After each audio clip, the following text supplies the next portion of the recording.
नगरोत्थान योजनेअंतर्गत कोल्हापूर शहरात सुरू असलेल्या 100 कोटींच्या रस्त्यांच्या कामांमधील निकृष्ट दर्जाविरोधात आम आदमी पक्षानं शाहू मैदान परिसरात अनोखं आंदोलन केलं.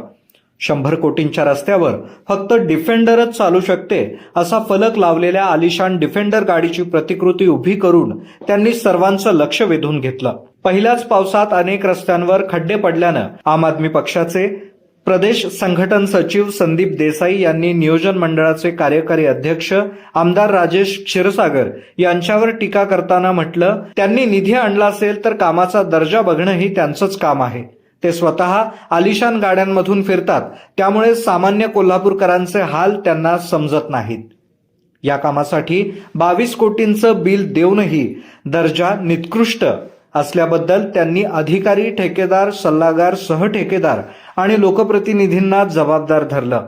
मुदत उलटूनही कामं पूर्ण झालेली नाहीत आणि महापालिकेनं दर्जा राखण्यासाठीच्या चाचण्यांकडे दुर्लक्ष केलं असा आरोपही आप पदाधिकाऱ्यांनी केला.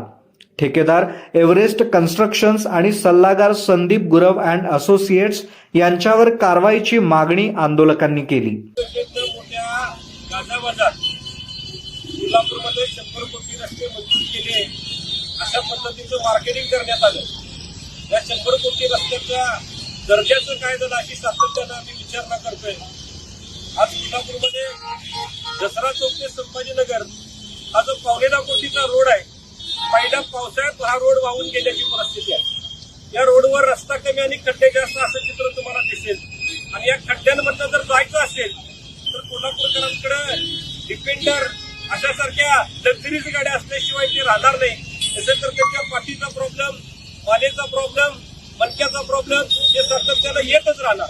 यावेळी शहराध्यक्ष उत्तम पाटील, अभिजित कांबळे, सूरज सुर्वे, समीर लतीफ, दुष्यंत माने, उषा वडर, विजय हेगडे, राकेश गायकवाड, संजय नलवडे, उमेश वडर, लखन काझी, रणजित पाटील, स्वप्नील काळे, बबन भालेराव, अमरसिंह दळवी, आदित्य पोवार, प्रकाश हरणे, रमेश